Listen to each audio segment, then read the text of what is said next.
PC हुई है। मैं इसका जो संदर्भ था वो था कि जैसे देश में लोकसभा की इलेक्शन हो रही है और इंडिया अलायंस बड़ी मजबूती के साथ देश में इलेक्शन लड़ रहा है, लेकिन जो सत्ता पक्ष है, जो बीजेपी है, जो एनडीए अलायंस के लोग हैं, वो इसको तार पीटो करने के लिए यहाँ ईडी का मिसयूज कर रहे हैं।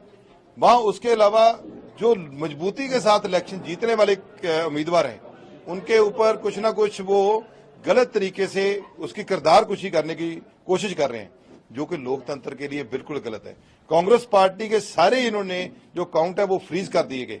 उसके बाद जो जीतने वाले कैंडिडेट है, खासकर पंजाब में हरमंदर साहब गुरुओं की नगरी है, जहां साझीवालता का प्रतीक है, जहां सेकुलरिज्म का उद्देश्य आता है, यहां अनंतपुर साहब है, तख्त श्री केसगढ़ साहब, जितने भी उम्मीदवार हैं हमें इसके लिए वो गलत तरीके से उनके कुछ लोग होंगे जो इस मंशा के पीछे हो सकते हैं कि वो गलत तरीके से ये बात फैला रहे हैं कि ये लोग भाजपा में आएंगे, ये लोग बीजेपी के कैंडिडेट होंगे। मैं ये कहना चाहता हूं, भाजपा ने इतना यदि विकास किया है देश में, इतने अच्छे काम किए हैं, तो वो किसी वर्कर को टिकट क्यों नहीं देते?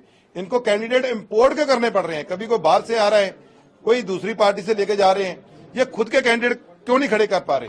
सो ये बात जो भारतीय जनता पार्टी है, देश के विरुद्ध भी काम कर रही है, संविधान के विरुद्ध भी काम कर रही है और पंजाब के विरुद्ध भी काम कर रही है। और पंजाब हमेशा जो धक्केशाही होती है, जो गलत तरीका होता है, उसके हमेशा अंगेस्ट खड़ा है और पंजाब हमेशा खड़ा रहेगा और कांग्रेस पार्टी मजबूती के साथ पंजाब में जीतेगी। क्या कारण है रवनीत बिट्टू जी का जाना और वो उम्मीदवार जा रहे हैं? क्या कारण, क्या कमजोरी समझते हैं यहाँ पर? देखो, मैं कमजोरी नहीं कह सकता, ये रवनीत बिट्टू ही बता सकते हैं, क्योंकि देखो वो मेरे अच्छे दोस्त थे, हैं और रहेंगे भी, लेकिन उनका ये पार्टी छोड़ के जाना हमें कतई पसंद नहीं है।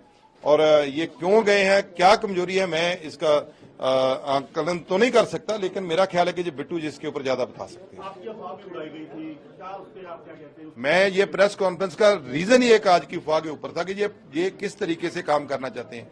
ये काबिज होना चाहते हैं, जितने बड़े धार्मिक स्थान है पंजाब में, तख्त श्री केसगढ़ साहब, श्री अकाल तख्त साहब, इनके जो लोग हैं, इनके में एक साझीवालता का प्रतीक है। जैसे सभी धर्मों के लोग यहाँ रहते हैं, इकट्ठे रहते हैं, एक गली में हिंदू भी है, मुसलमान भी है, सिख ही है, यहाँ कोई ऐसी बात नहीं है, लेकिन ये इसके ऊपर काबिज होना चाहते हैं। ये इनकी मंशा कभी पूरी नहीं होगी। किसी और को टिकट का नाम भी दिया जा रहा है, अगर मान लो किसी और को देते तो आपके साथ? तो मैं एक कांग्रेस के सिपाही की तरह काम करूंगा, एक कांग्रेस के वर्कर की तरह काम करूंगा। सर, इंडियन अलायंस में उसमें आप पार्टी भी आपके साथ है, दूसरी तरफ आपके साथ कैंडिडेट है, कैसे तालमेल होगा जी? आप एक तरफ आप आपके पार्टी के साथ चल रहे हो। देखो, इस समय लड़ाई पीएम बनाने की है कि पीएम कौन बनाएगा, इंडिया अलायंस बनाएगा या वो बनाएगा। इसके लिए हमें कुछ भी करना पड़ेगा, हम करेंगे। पर इंडिया अलायंस सर आमने सामने आप बोल रहे हैं, एक तरफ आप इकट्ठे हो और बिल्कुल वो अलग है, लेकिन पंजाब में हम अलग अलग इलेक्शन लड़ रहे हैं।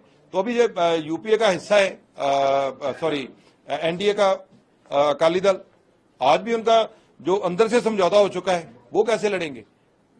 10 दिन पहले वो कोई बयान नहीं देते, आज कल से वो अकाली दल के अगेंस्ट बयान करने लगे। लेकिन मैं एक जिम्मेवारी के साथ ये कहता हूं, अच्छी राजनीति की सोच हम रखते हैं कि हमने एक फिरका ताकत के साथ लड़ाई लड़नी है, और जो इन्होंने जो स्टेट में इनका फेलियर है, वो लोगों को इनका भी बताएंगे। जो बड़ा फेलियर उनका है पीएम का और बीजेपी का, वो हम देश के सामने लेके आएंगे।